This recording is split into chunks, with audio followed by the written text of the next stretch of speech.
Well, we should also define for everybody who's listening and watching what fascism means, technically. So fascis means to bind together.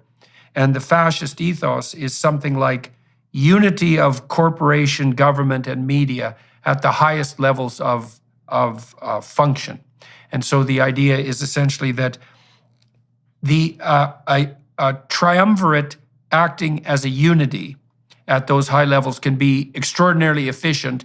And if it's benevolent, there's the rub, then it can march forward, with unparalleled success. And you get people like our appalling prime minister admiring the CCP, for example, for its ability to move forward on the environmental front without, paying attention to such niceties as, let's say, parliament and public opinion. And that's that delusion of fascist efficiency. And the thing about United Systems is they can move very, very quickly when they need to, and that's well and good if they're moving in the right direction. But the right direction is hard to determine, and if they're moving in the wrong direction, then God help us all. And this collusion between the social media companies and the security apparatus and the broader media world, which is still occurring because they won't cover the Twitter files, is fascist in the highest order. And it's definitely a threat to the integrity of, well, I would say proper governance worldwide, but certainly proper governance within the United States. It's appalling beyond belief. I think part of the reason the public hasn't woken up to it, this is certainly true in Canada. Canadians would rather believe, for example, that the trucker convoy was run by MAGA-inspired American Republicans who wanted to destabilize Canadian democracy, which is what our bloody prime minister told them. They would actually— Jordan, they had bouncy houses. They had bouncy houses for kids. I mean, they had like Sikh music, and I mean, it was like— Well, there's a huge coterie of Sikh truckers in Canada. Yeah, well, Canadians would rather believe that, though, that this was a conspiratorial enterprise motivated really by and funded by MAGA Americans. This is the Canadian narrative.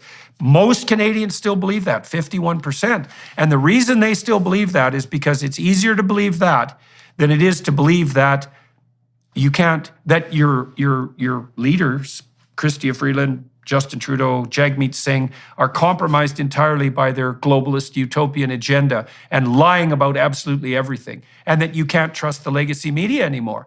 And Canadians just, they're not capable of swallowing that bitter pill. And like, I can understand why, in our country and in yours too, to a large degree, the fundamental institutions have been reasonably trustworthy for a long time. And then to understand that, no, you have to now go out and you have to go and ferret out the truth, and that there are conspiracy-like actions proceeding on all sorts of domains. It's like, well, it's no wonder people can't go there with ease. Yeah, I don't want to believe it either. Well, right. Until I see it, I'm gonna assume the best of people.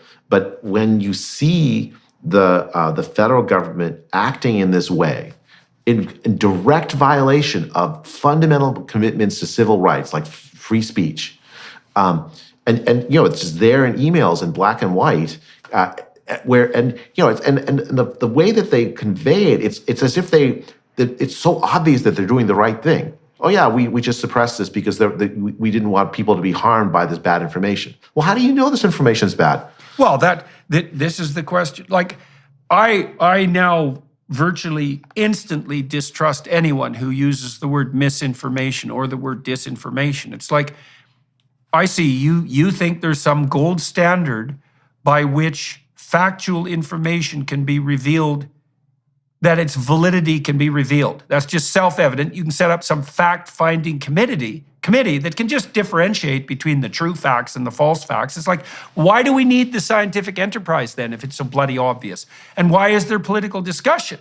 Well, no, there's misinformation, and we need committees to deal with it and to suppress it, which they certainly did at Twitter. Jordan, it's a new dark age, right? That was the feature of the old dark age, was that there was a high clerisy that could unerringly distinguish truth from falsity, and suppress falsities for the benefit of the public at large, right? That is the age we are currently living in. Yeah, well, it's a degenerate theocracy, right? But running itself under the guise of a kind of rampant secularism. It's really something to see, and it's so interesting. Maybe we could touch on this in a minute. I knew 10 years ago that the woke types in the universities would go after the STEM fields. And everyone thought at that point that I was being conspiratorial and paranoid. And I thought, no, I know how scientists work. Most of them are obsessively focused on their narrow specialization. That's not an insult. That's their job. That's their job, is to be 80 hours a week focused on that specific issue, to understand it deeply and communicate that to the rest of us. More power to them. But it means that they don't have a political bone in their body, especially the real scientists, especially in STEM. And so when the woke political mob of narcissists comes for them, they won't have a hope of resisting. And, well, obviously that's exactly what's happening. In the California system now, UCal system, 80% of applicants to STEM positions are rejected on the basis of inadequate diversity, inclusivity, and equity statements. You